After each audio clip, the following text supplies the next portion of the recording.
एक तो करेला दूजे नीम चढ़ा, ये कहावत इस वक्त उत्तर प्रदेश के मौजूदा समय पर बिल्कुल सटीक फिट बैठती है।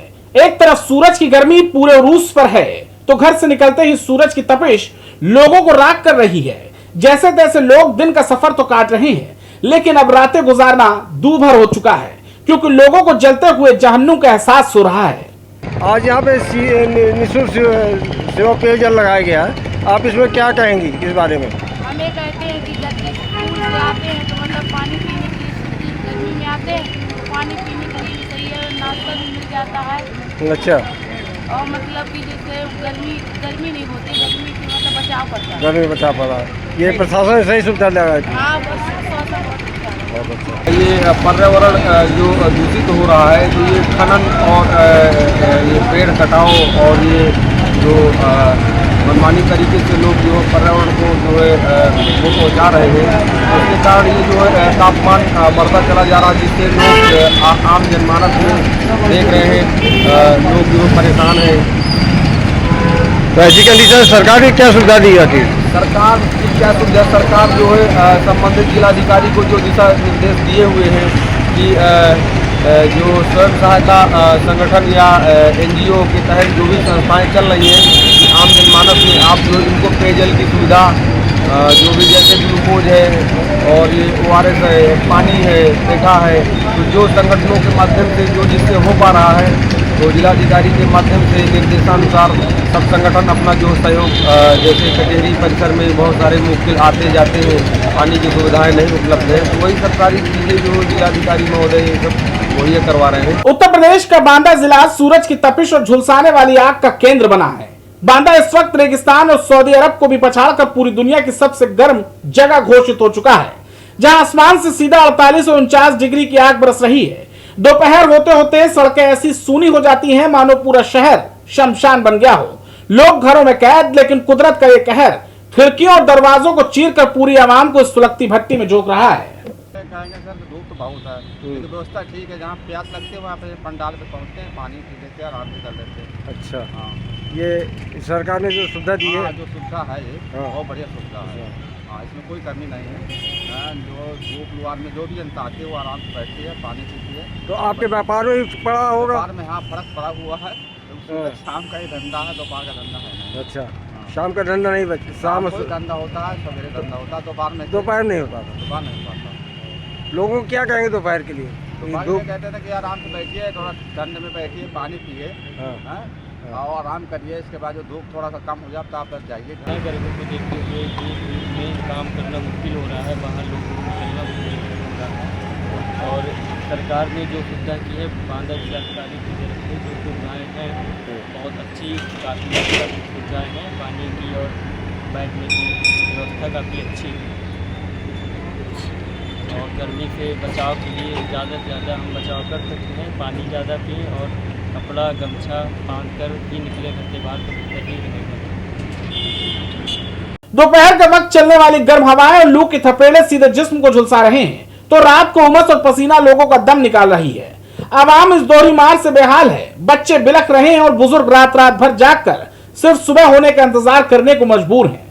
कागजों पर तो आपदा प्रबंधन और राहत के बड़े बड़े VVIP इंतजाम दुरुस्त हैं, लेकिन धरातल पर बांदा की जनता इस भीषण प्राकृतिक आपदा में तिल तिल कर उबलने के लिए बेसहारा छोड़ दी गई है।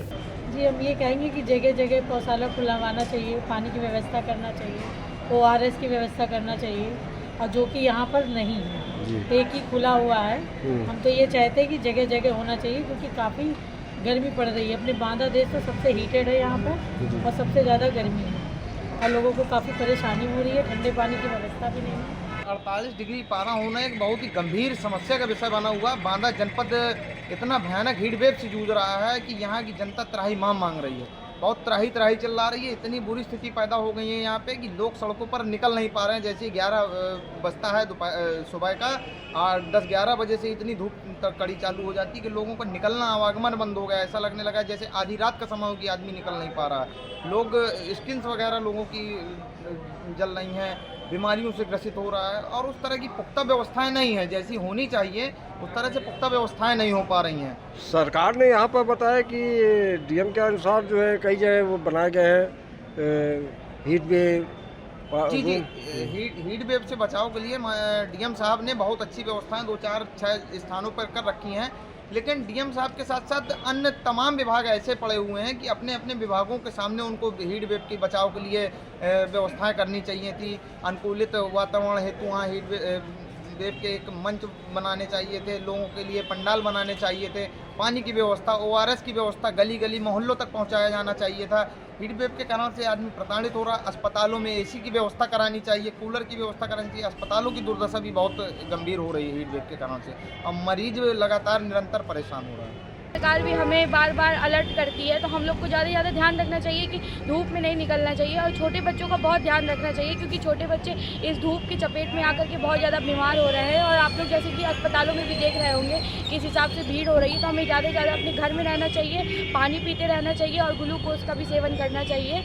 और ज़्यादा से ज़्यादा हो कि आप कपड़ा वपड़ा ले करके छोटे बच्चों को निकलें और अपने घर वालों का ध्यान रखें और अपना ध्यान रखें। और हमारी सरकार ने भी काफ़ी अच्छी व्यवस्थाएँ करी है। अगर आप लोग के घर में कोई साधन नहीं है तो आप लोग यहाँ जो सरकार हमारी व्यवस्थाएं कर रही है उसमें आप लोग आकर के लाभ ले सकते हैं। मैं यही कहना चाहता हूँ कि अपने बांदा में, जैसे कि आप लोग देख रहे हैं, गर्मी दुनिया में सबसे ज़्यादा सिटीज़ में अपने बांदा का भी नाम आ चुका है कि सबसे गर्म है, 48.2 डिग्री सेल्सियस है। और मैं यहाँ के लोगों से कहना चाहता हूँ कि थोड़ा बहुत ध्यान, जैसे आप लोग सारी चीज़ों में देते हो, अपने बच्चों पे देते हो, सभी पे देते हो, वैसे ही पेड़ पौधे पे भी ध्यान दिया जाए, जो कि हमारे पेड़ पौधे भी हमें अपने बच्चों की तरह ही उनकी परवाह करनी चाहिए, उनको बड़ा करना चाहिए।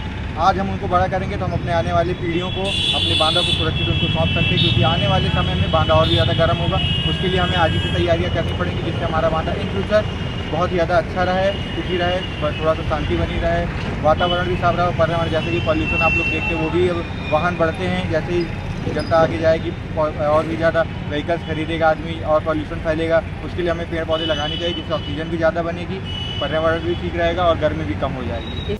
सूरज की इस भयानक हिद्दत के आगे जब पूरा बांदा उबल रहा है, तब प्रशासन का यह सुस्त रवैया लोगों के सब्र का बांध तोड़ रहा है। जिम्मेदार अधिकारी वातानुकूलित दफ्तर में बैठकर सिर्फ मौसम का पारा नाप रहे हैं, जबकि बांदा की जनता जीती जागती आग को अपनी चमड़ी पर झेलने को मजबूर है। लेकिन याद रहे, इस बार जनता का यह खौफनाक गुस्सा सिर्फ पसीना नहीं बल्कि सिस्टम का चैन भी बहा ले जाने के लिए पूरी तरह आमादा है। Desk report, prime TV.